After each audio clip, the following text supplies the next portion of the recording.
Krásné ráno, naše sluníčko! Co byste řekli tomu, kdybychom dětem vystavili dětský hřiště?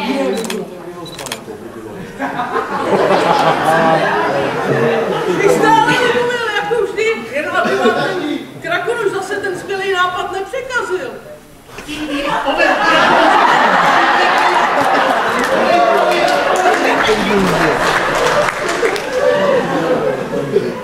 Měly by tam být prolezačky, koupaliště, pískoviště, klouzačka a kolotoč, jako to mají ve Vrchlabí. Já to všechno zamaluju a tady hajnej dát dřevo na stavbu. Už se na tu práci těším. Chlapi zase taky rádi pomůžou. A já to všechno zaplatím a bude to... Třeba tam na té linkině. Tam je to pěkný. Moc velký vítr. To je čerstvý čus, to je ideální místo.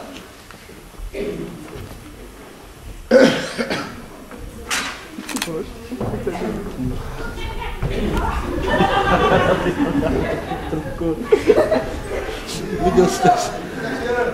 Hej, Pavle. Jsem to.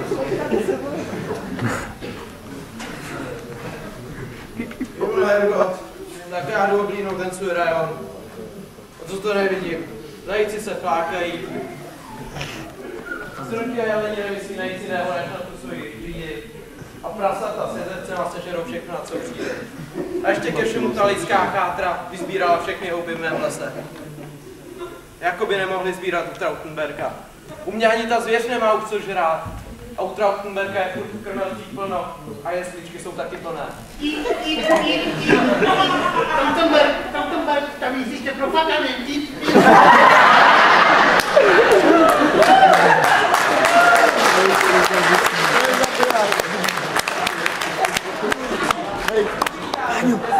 To dáš na face, že se půl slyšet jako pohled na nozu pro noc? Musím se podívat. Ale nevím, no tak se podívám, ale no vážně. Hajnej, z chlapi tamhle stojí jakousi krávovinu. No nevím, že by ta sojka měla přeci jen pravdu. No nevím, jdu se na to podívat. Max King sojka. To je pěkně vyžraná sojka.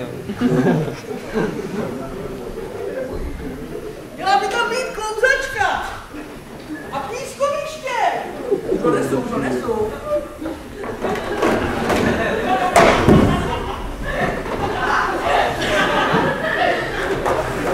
Moment, tady bychom mohli dělat na nový centrum. Co je taky trochu světový. Ale jaký pořádný, jako jo. Pojď do Vrchlabí. Mám zásada, přátelé moji milí, jak nám jde práce pěkně od ruky. Po víkendu bychom to mohli pěkně odevřít. To by jsme stihli, no. Pěkná portačka. Je se na ní spotěžka.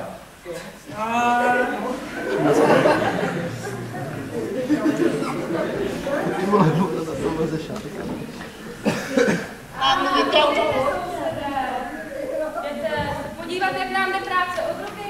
Nebo snad přiložit ku dílu? Kilometr krucajs, cucajs. Já že jsem měl podívat na takovéhle ptákovidě. Pěkný, co do toho šťoukáš. Kdyby ty hajslíci skoro pro přizvali, kde jsou? Nezmlátím.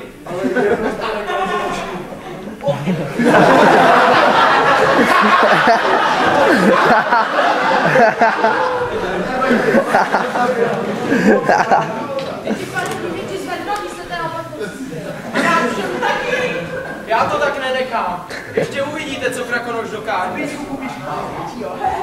Jak Krakonoš slíbil, také splnil. Shromáždil na předvečer otevření hřiště všechny fukéře, co i v Krkonoších bylo, a ty pak na tu krásu vypustil. A že to... Teď jak to rozloží.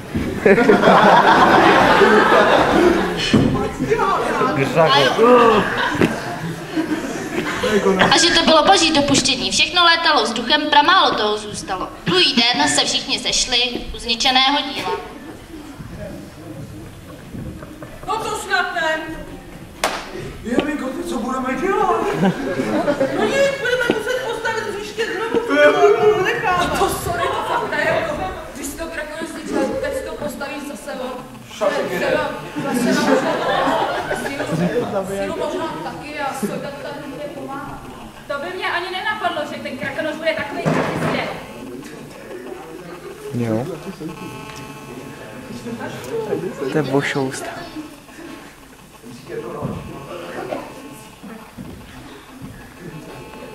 Co, Trautenbergu? Domácí jste tam to barku píp, píp, píp. Domácí jste tam to barku. To ti jen tak neprojde, Krakonoši. Dokud. Nepostaví ke znova. Budeme hodit každý den někdy.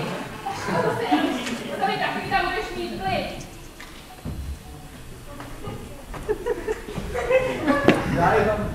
Já je tam budu vodit, a tady Kubíček, ten je tam bude rozvíjet. A máš hlavě, tak já to dělám. Dobře. Čo, kurčaj. Děti ne. Taková bakáž. Už bych se nikdy nevyspal. Radši postavím hřiště znovu. Píp, píp, píp, píp. Ani dostane na mužku. A tak se taky stalo. Všechno dobře dopadlo, dobro v podobě Trautenberka zvítězilo a Krakonoš ostrouhal. Děti si měli kde hrát a pohoda zavládla v těch našich Krkonoších. Mějte proto děti na paměti, že ne vždy je pravda, co slyšíte, a že dobro je někdy schováno a musí se najít. Dobrou noc.